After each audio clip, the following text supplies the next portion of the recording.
Thank you EA for letting me play Season 24 early. Okay, so we've all heard about the new changes that are going to be hitting Apex, but what are they like in actual gameplay, considering the fact that Respawn have buffed every single gun and capped shields at purple level? Well, let me show you, along with the new Ash passive, the new Mythic R301, and much more. Before we get onto specific details, I am going to say this season definitely feels a lot better. The changes make Apex feel a lot more responsive and a lot less forgiving. Now, it's a lot less forgiving to you, but also your enemies, so if you play your cards right with the new balance changes, you can seriously dominate the game. Starting off, yes, every single weapon in the game has been buffed by at least 1 damage, and some even more. This, combined with the fact that Evo armor now maxes out at purple, so you can no longer Evo to red armor, and all helmets have been removed from the game, so no matter what armor you have, you're always going to take the same amount of headshot damage. The game has changed a lot,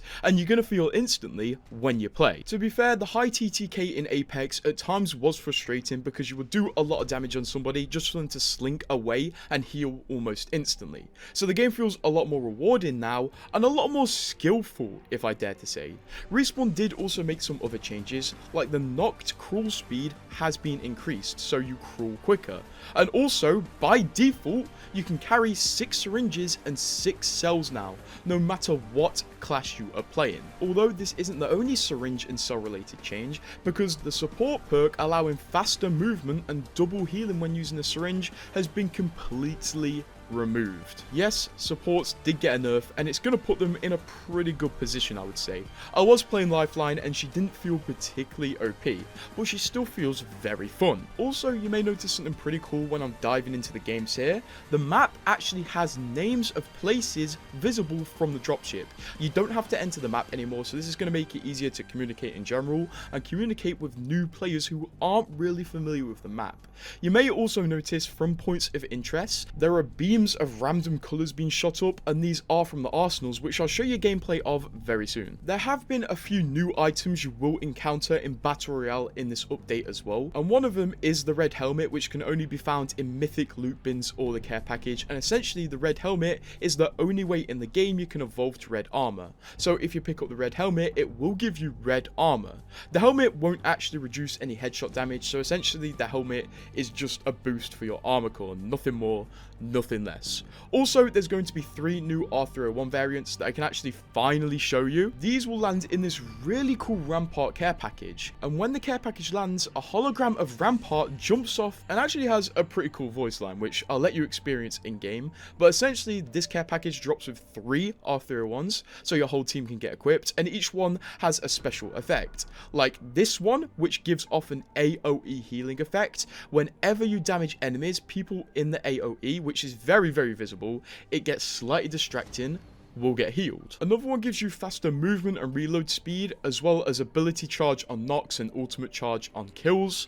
And then finally, there's one that has critical hits, and whenever you knock somebody, they'll drop a thermite on their team. These R301s are actually using the Mythic skin, which is also going to be released with Season 24 launch. Mythic skins are very interesting because they bring new animations and also knock effects to the guns, although they are sold in milestone events. Here's a quick preview of the new reload animations for the Mythic R301, also new inspecs, which heavily tie into the tentacles on this thing, as well as rare reload animations if you're playing the character the skin's related to, so if you play Wraith you'll get a rare animation, along with a new addition called knock effects, which come with the Mythic skin, essentially allowing a cool particle effect anytime you knock an enemy with the knock effect equipped. If you buy a Mythic gun skin, you can apply the knock effect to any of the other skins for that gun, which is pretty cool. Of course, once again, this is going to be in a milestone event with a few more items which I will show you later, but you will actually be able to experience this skin for free for the first 3 weeks of the season if you pick up these Rampart care package R301s, which automatically have this skin equipped to them, so you can experience the cool reload animations and also the new inspect animations without having to pay a crazy amount of money for the gun. Before we talk more about the milestone event, let's keep talking about content because that's what you care about. First, as I mentioned prior, you will be able to see these beams coming up into the sky when you're in the dropship, and these are from the brand new addition called arsenals. Arsenals are essentially small stations that spawn around the map that are connected to a certain ammo type. So there's light ammo arsenals, energy arsenals, shotgun arsenals, and arsenals are essentially a selection of every single weapon under that ammo type, so you can pick up the weapon and a piece of ammo for it, which is essentially a really cool loadout system. And on the sides of the arsenal, there's a button that allows you to upgrade the gun you picked up, essentially allowing you to seek out any weapon you want straight from the dropship, because if you see a light ammo beam in the sky, go down, pick up an R301 and upgrade it, you've basically got exactly what you want. This takes RNG away from the game and also kind of acts as a loadout system and allows you to actually use the weapons you want. These basically are the main Battle Royale addition this season, and I'm excited to see how they go because they're essentially mini loadout stations. Moving on to the legend changes though, actually should I say dashing on, because Ash has got a whole new passive where she can do an omnidirectional dash, meaning she can do it from left to right to back to forward, and it's amazing. As well as that, Ash gets 2 extra perks. One allows 2 ult charges and one allows 2 dash charges. And first of all, the dash, it's amazing, it's brilliant. Essentially, the way it works is you have to jump in the air, and when in the air, you can dash. If you have the perk that has 2 dashes, you can't actually chain them in the air. You have to touch the ground again to reset your dash. So essentially, you can't dash twice in the air. You have to jump, dash, touch ground, jump, dash. Still, it's very, very good to have 2 dashes. It's fun, especially if you have a shotgun. You can really pop in and out of cover to mess with people. It's flawless. It feels amazing, and Ash is going to be back in the game, especially with the changes to her ultimate. Essentially, they made her ultimate go further, faster, and also improved the end point detection, which means this little arrow is going to be way more consistent. And let me tell you, this thing feels smooth as butter. Seriously, Ash is going to become so many people's mains now, you ain't going to believe what you're seeing. Her ult is now very viable for rushes because you can genuinely catch people off guard with it now, and especially combined with the dashes, you can escape her ult exit quite quickly and get the jump on people very well. There have been rumors that Ash is going to receive a full rework, but honestly, I think this kit she has right now is really good, and to be fair, maybe the new passive was the rumored rework. As well as this, you can get a perk to give her arc snare 2 charges. Otherwise, her arc snare has been made more consistent by allowing the snare to come from the middle instead of the outside. At least that's what I understand. Mainly, you're not going to be using the arc snare too much. It's going to be the amazing power of the ult and dash you focus on. As well as that, Ballistic received some heavy changes. He now can take care package weapons in his sling. Of course, you've probably heard about this, so you know what this is going to act like. And also, he can now do 4 Whistler charges with his new perks, which is insane. Look at this. You just screw people over. You're like that guy from Guardians of the Galaxy. On screen right now are all of the Ballistic perk selections. You do have some hard decisions, but honestly, Ash has harder perk decisions. These 2 legends are very enhanced as well by the buffs that were added to the assault class as a whole. I'm going to quickly go over these because you've definitely heard of them from yesterday. Stowed Reload is a new perk which auto reloads stowed weapons after 2 seconds for any character in the assault class. It's essentially the gold mag but applied to every single weapon. They also get the Combat Reserve perk, which rolls all the current perks into 1 perk for assault, like the extra ammo and the red supply bins, but also adding dedicated backpack slots for grenades. The final perk is Battle Surge, so this activates whenever you crack an enemy, and it gives you a speed boost, fast reload, and also temporarily highlights the enemy. This is absolutely huge. It makes you feel like a speed demon when you play Assault, and it's essentially the Bangalore passive on demand and better. But you've probably already seen most of these. Here are some early balance changes I noticed in this build. First of all, the R99 is no longer in the care package. It's been replaced by the Peacekeeper, which is an insane piece of kit. The Peacekeeper is the only shotgun in Season 24, apart from the Mozambique, that does headshot damage. Respawn removed the headshot multipliers from shotguns, so essentially headshots do the same amount of damage as body shots in shotguns, to allow them to balance the shotguns better and put them in their position more.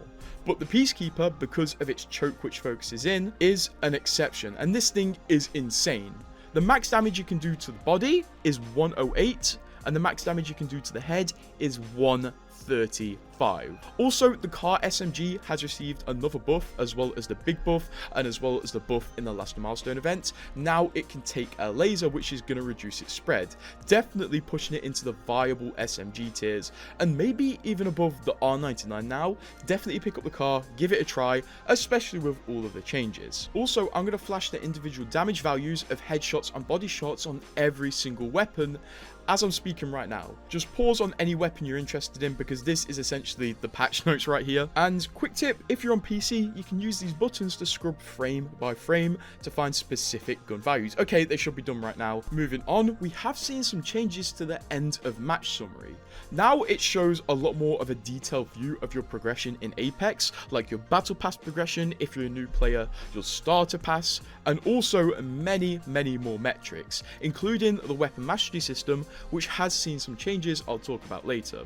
Also, another strange thing I noticed, partially finished in this Season 24 build I got to play on, so I'm not sure if this edition will come in Season 24 or it's been tested for the future, but on the end player cards, now there's extra values which are being calculated, like the amount of times you said thanks, or just interesting stats throughout the match, which I think is pretty cool. It's pretty cool just to see a random stat you did, and it kind of reminds us that Apex is tracking absolutely everything we do. Going into the lobby real quick, this is what the lobby looks like right now. It's had a semi-UI overhaul. Now, if you want to see your stats, you've got to click the top left. You no longer have a name above your head with your level. And also, when you look at your stats, you can see a more detailed view of your level progression through the game. It shows you the future levels you're going to hit, and also the future rewards you get for hitting those levels, including charms, etc. This is pretty good and transparent, especially to new players. Continuing in the user interface, we have a brand new challenge selection on the right, which bundles all of your challenges into one place, making them much easier to track, and also keeping everything nice and neat in one place, and not ever present on your screen if you don't really care about them. This, once again, is a great quality of life change. Apex's user interface needed cleaning up, and I think this is the right solution. Going over to the Battle Pass this season has a fitness theme. I do have another video on my channel showing a longer showcase of the Battle Pass, but for now, these are the legendary Conduit skins, this is the legendary R301 skin, these are the legendary Newcastle skins, and this is the reactive skin. The reactive skin has a cool feature, so keep an eye out on my channel for the Battle Pass overview, where I do give you a proper gameplay view of the alternator. But you could also spot the alternator in the background gameplay in this video as well, if you have a keen eye. Continuing in the user interface, weapon mastery trials have been completely reworked. Now they're all automatically unlocked the second you start the game, meaning you can do any trial anytime you want, even if you've not hit the level to unlock that trial. And also, most of the trials have been reworked to become an actual reflection of your weapon mastery. Not challenges like hit a 360 no scope with a Kraber, which yes, was one of the challenges, but instead most of them are now like get 200 knocks with this gun, or do 10,000 damage with this gun.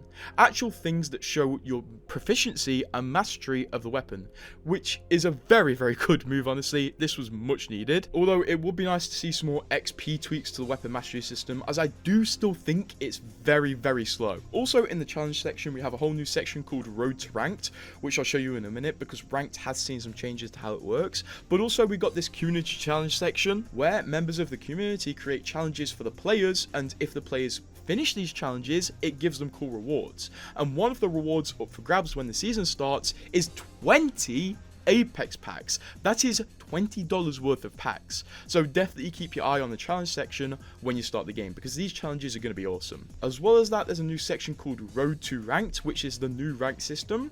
Basically, the level requirement for ranked has been abolished. You no longer need to be level 20 to play ranked. Instead, you need to complete a massive selection of challenges to prove you are worthy to play ranked. So it starts in the boot camp, and then you graduate, and the challenges are simple things like ping this, do this much damage, but it will force players to actually learn the game fairly well before they hop into ranked. This is going to do two things. First of all, it's going to make botting to level up accounts a lot less worth it, meaning bot armies will no longer be in games, and also cheaters will have to find another way to level up accounts to get into ranked. So it's going to stop cheaters getting into ranked so easily, and also stop bots. It's also going to make ranked teammates actually have potentially more than 7 brain cells. Don't worry though, if you already have access to ranked, you won't need to do these challenges. This is just for new accounts, so don't worry, you're not going to have to go around pinging loot bins to gain access to ranked. But this is going to be super useful, and it's only going to become more useful with the more cheaters that get banned. As well as this, we have a new section for cosmetics. Yes, grenade cosmetics are in the game. Like I mentioned previously, they come with the R301. If you get the grenade skin from the milestone event, you will get several variants of the grenade skin. A quick overview of the grenade skins: it doesn't change the explosion, it literally just changes the appearance of the grenade while it's in your hand and when it's thrown. Yeah, that's literally it. It's a mythic grenade skin. Why? There will be a more detailed review of these weapons going up on my channel soon, because I did get free access to them. Definitely watch that before you even consider buying anything from the anniversary event that is going to start with the season starting. Respawn have also added pack bundles to make it easier to buy packs, as if you're not aware, you can only buy them in bundles of 10 at the minute, but there's now a new selection allowing you to buy big bundles. This is basically to go with the new pack system which has been introduced, where you can open multiple packs at once, basically just making it easier to mass open packs. I really hope packs do get reduced in price in the future with the more items that get added and the more heirloom shards that are needed, although I don't have too much hope for that one. Also, staying in the menus, the developers did announce yesterday Solos 2.0 is going to be released in season 24. We're not really too sure what 2.0 means, whether they're going to change up the gameplay flow, but we'll have to see. And also 3 strikes is going to be returning. One final thing, in a video Respawn released yesterday, they accidentally showed the bow check in the sniper class of ammo, meaning the bow check is going to be coming out of the care package most likely in season 25. And they accidentally showed us, because when I had access to the season 24 build, the bow check was still in the care package and still technically used arrows. So it seems arrows are going to be removed from the game. Realistically and honestly, this season doesn't have the most content in the world, but the changes it does have are what we've been asking for, and are going to make the game feel a lot better and may bring people back to the game because it's stuff people have been asking for. I'm interested to see the reaction to this season, and I'm interested to see if it'll increase the player count or if the game may still struggle to continue. But what's your favourite change? And subscribe for more Apex news soon.